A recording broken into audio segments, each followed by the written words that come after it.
Primeiramente, não deixe de assistir os outros vídeos do canal, aproveite para interagir, clicando no like, enviando a sua dúvida ou agradecimento no comentário, e para valorizar mais ainda o nosso trabalho, se inscreva no canal. Vamos lá! Avaliando as colunas da tabela, identificamos que existem tipos de dados que armazenam valores decimais, como a quantidade total de técnicos contratados pela instituição, e a quantidade de técnicos com doutorado, entre outros. Portanto, iremos fazer uma consulta para recuperar os registros dessa tabela, e ordená-los por essas colunas numéricas. Escrevemos assim, a cláusula select, inicialmente com um asterisco, para com a cláusula from, escolhermos o nome da tabela, voltamos para as colunas, e digitamos apenas aquelas que desejamos, utilizando o assistente de código. Nesse caso, irei escolher a coluna do ano da pesquisa e do nome da instituição de ensino, que são do tipo de dados texto, e as colunas de tipo de dados decimal, a quantidade total de técnicos contratados, a quantidade de doutores do sexo masculino e do sexo feminino, e irei acrescentar a sigla do estado onde a instituição se encontra. Executamos a consulta, e olhando para o resultado, não conseguimos identificar uma ordenação natural dos registros. Na verdade, não existe ordenação nenhuma, mesmo quando recuperamos uma quantidade menor de dados, e nos pareça ordenados, apenas com a cláusula order by que garantimos a ordenação dos registros. Então, digitamos a cláusula order by, e digitamos o nome da coluna pela qual queremos que seja ordenado. Vamos utilizar a coluna quantidade total de técnicos como exemplo. Ao executar com sucesso a consulta, temos os registros recuperados, em que a coluna escolhida apresenta primeiramente os valores menores, ou seja, em uma ordenação crescente. Lembrando que, esse é o padrão utilizado pelo banco de dados, caso não seja identificado o tipo de ordenação. Voltando para a cláusula order by, podemos logo depois do nome da coluna, escolher que ela será ordenada por valor decrescente, digitando o argumento desc. Executando novamente o código SQL, temos agora os maiores valores sendo exibidos primeiramente no resultado. Podemos também ordenar esse conjunto de dados por mais de uma coluna.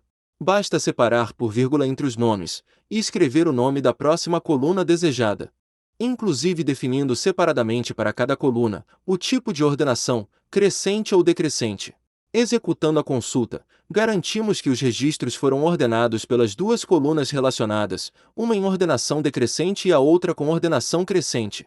E como falamos anteriormente, podemos definir que a segunda coluna terá ordenação diferente da padrão utilizada pelo banco de dados. E ao recuperarmos esses registros, percebemos que temos aqui dados repetidos na tabela, pois para a mesma universidade temos os mesmos valores numéricos. Para recuperarmos esses mesmos registros, garantindo que não estejam repetidos, utilizamos logo depois da cláusula select, a cláusula distinct. Executamos novamente a consulta, e os valores repetidos sumiram do conjunto de dados. Lembrando que os registros não foram apagados da tabela, estamos apenas removendo temporariamente do nosso resultado. Agora iremos utilizar a tabela de cotações de moedas extraídos do Banco Central do Brasil, como fonte de dados para nossa consulta. Clicamos na estrutura de objetos no lado esquerdo, e expandindo a pasta de colunas, identificamos os tipos de dados existentes, como o tipo que armazena a data e hora, o tipo que armazena conjunto de caracteres, e o tipo que armazena números decimais.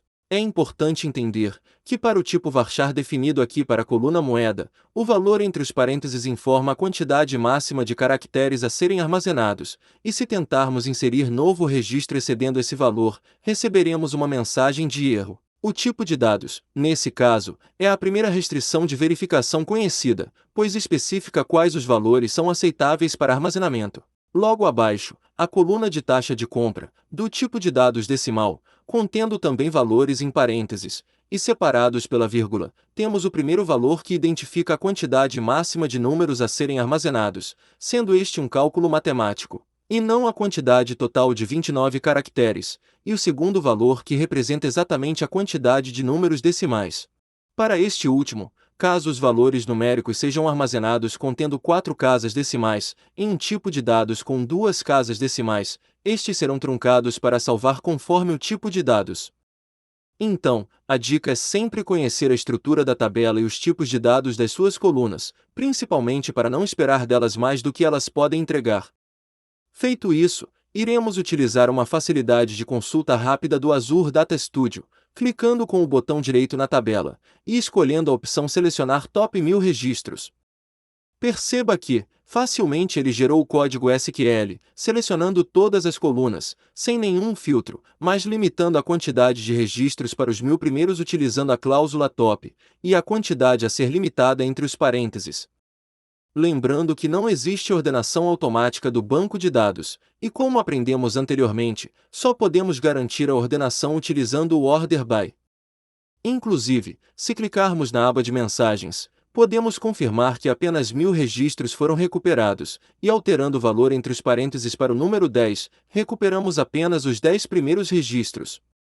Executando esta consulta, conseguimos o resultado desejado. Para nossa próxima etapa, iremos remover algumas colunas existentes da nossa consulta. Deixarei apenas a coluna de data, o código da moeda, e a coluna da taxa de venda. Também manterei a limitação de 10 registros. Portanto, para a coluna de data, iremos converter o tipo de dados temporariamente na nossa consulta. Vemos que, no formato atual temos o ano em primeiro lugar, seguido pelo mês e o dia, separados pelo hífen, e logo após a hora, baseada em um período de 24 horas. Utilizando a função convert, abrindo parênteses, e na primeira opção, definimos para qual tipo de dados desejamos converter. Nesse caso, estamos alterando para texto, com a quantidade máxima de caracteres permitida. Na segunda opção escolhemos a coluna, e na terceira opção, definimos o código de formatação da data. Este apresenta o dia, mês e ano apenas, separados pela barra. Agora, definimos o nome temporário que a coluna desse resultado irá receber, que é o nosso alias. Executando a consulta, vemos que a data foi formatada conforme desejamos, e no padrão que atende à nossa localidade. Podemos, utilizando a mesma função, converter colunas de todos os tipos de dados, inclusive para aumentar ou reduzir a quantidade de dados apresentados. Por exemplo, na coluna Identificador da moeda, podemos converter o tipo de dados atual, que é o varchar com a quantidade total de 50 caracteres, para a quantidade máxima permitida desse tipo de dados. Desta forma, podemos executar operações em valores de texto grandes, como concatenação, extração de substrings ou pesquisas de texto completo, com comprimentos de dados variáveis sem se preocupar com erros de truncamento. A coluna taxa de venda que iremos definir o tipo money, que tem uma quantidade total de armazenamento numérico menor do que o tipo de dados decimal, e utilizando a função format, podemos apresentar o valor dessa coluna contendo a sigla da moeda brasileira, definindo na primeira opção, o nome da coluna, o tipo de formatação C, para a currency, que é a palavra moeda em inglês, e a localidade, ou cultura, nesse caso PTBR. Lembrar de definir o nome da coluna, e ao executar a consulta, temos os valores apresentados conforme definimos, apenas em tempo de execução, pois os mesmos não foram alterados na tabela.